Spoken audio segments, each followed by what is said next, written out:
Hi everyone, welcome back to my YouTube channel Rekha Prakash ಮನೆ ಊಟ. ಇವತ್ತಿನ ಈ ವಿಡಿಯೋದಲ್ಲಿ ರೈಸ್ ಬಾತ್ಗೆ ಮತ್ತು ದೋಸೆಗೆ, ಇಡ್ಲಿಗೆ ಎಲ್ಲದಕ್ಕೂ ಸೂಟ್ ಆಗೋ ಥರ, ಅದರಲ್ಲೂ ಹೋಟೆಲಲ್ಲಿ ಕೊಡೋ ಥರ ನೀರು ಚಟ್ನಿ ಮಾಡೋದು ಹೇಗೆ ಅಂತ ನೋಡ್ಕೊಳ್ಳೋಣ. ಎಸ್ಪೆಷಲಿ ಈ ಥರ ಚಟ್ನಿನ ಬಿಸಿ ಬಿಸಿ ಇಡ್ಲಿ ಮೇಲೆ ಹಾಕ್ಕೊಂಡು ತಿಂತಾಯಿದ್ರೆ ಎಷ್ಟು ಚೆನ್ನಾಗಿರುತ್ತೆ ಗೊತ್ತಾ.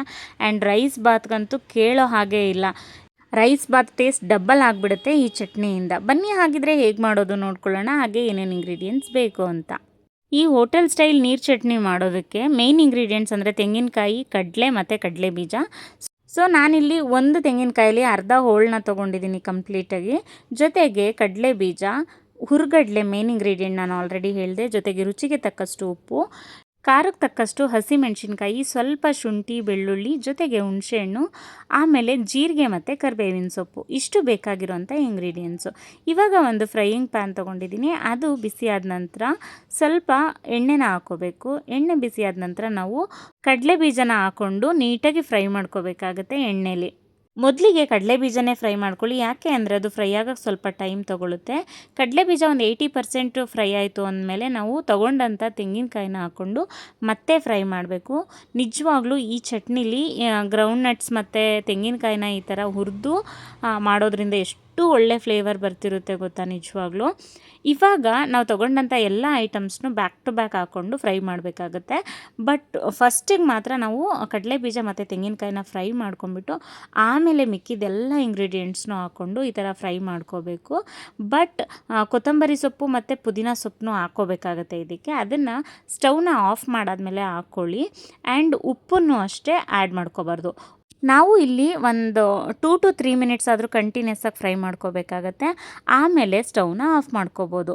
ಸ್ಟವ್ನ ಆಫ್ ಮಾಡ್ಕೊಂಡಾದಮೇಲೆ ಸ್ವಲ್ಪ ಕೊತ್ತಂಬರಿ ಸೊಪ್ಪು, ಸ್ವಲ್ಪ ಪುದೀನ ಸೊಪ್ಪನ್ನ ಸೇರಿಸ್ಬಿಟ್ಟು ಒಂದು ಮಿಕ್ಸ್ ಕೊಟ್ಬಿಟ್ಟು ತಣ್ಣಗಾಗೋಕ್ಕೆ ಬಿಡಬೇಕು. ಇದು ಕಂಪ್ಲೀಟಾಗಿ ತಣ್ಣಗಾದ್ಮೇಲೆ ನಾವು ರುಬ್ಬಬೇಕಾಗತ್ತೆ.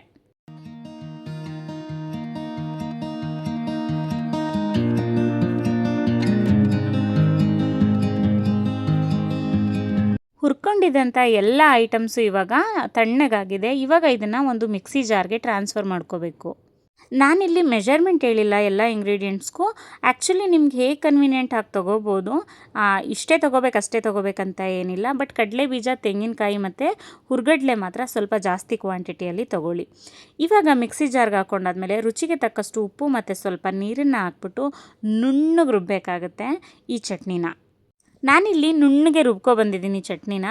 ಇವಾಗ ಇದನ್ನು ಒಂದು ಬೌಲ್ಗೆ ಟ್ರಾನ್ಸ್ಫರ್ ಮಾಡ್ಕೊಳ್ಳೋಣ.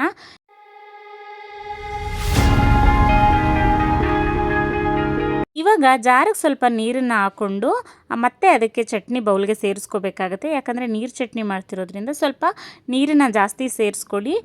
ಯೂಶ್ವಲಿ ಈ ಚಟ್ನಿಗೆ ನಾವು ರುಬ್ಬಬೇಕಾದ್ರೆ ಸ್ವಲ್ಪ ಉಪ್ಪನ್ನ ಜಾಸ್ತಿ ಹಾಕ್ಕೊಂಡು ರುಬ್ಬಬೇಕು.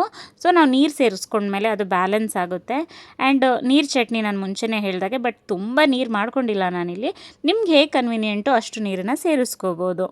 ಇಷ್ಟೆಲ್ಲ ಫ್ರೈ ಮಾಡಿರೋ ಅಂಥ ಚಟ್ನಿ ತುಂಬ ಟೇಸ್ಟಿಯಾಗಿ ಬರಬೇಕು ಅಂದರೆ ಒಂದು ಟಿಪ್ಸ್ ಇದೆ. ಹುಣಸೆ ಹಣ್ಣನ್ನು ಸ್ವಲ್ಪ ಕಮ್ಮಿ ಹಾಕ್ಕೋಬೇಕು ಮತ್ತು ಉಪ್ಪನ್ನ ಕರೆಕ್ಟಾಗಿ ಹಾಕ್ಕೋಬೇಕು. ಅಷ್ಟೇ ಇದರಲ್ಲಿ ಸೀಕ್ರೆಟು. ಚಟ್ನಿ ಅಂತೂ ಯಾವುದ್ರ ಜೊತೆ ತಿಂದ್ರೂ ಚೆನ್ನಾಗಿರುತ್ತೆ. ಬಿಸಿ ಬಿಸಿ ಇಡ್ಲಿ ಜೊತೆ ಮಾತ್ರ ಮಿಸ್ ಮಾಡದೆ ಟ್ರೈ ಮಾಡಿ ಆಯಿತಾ.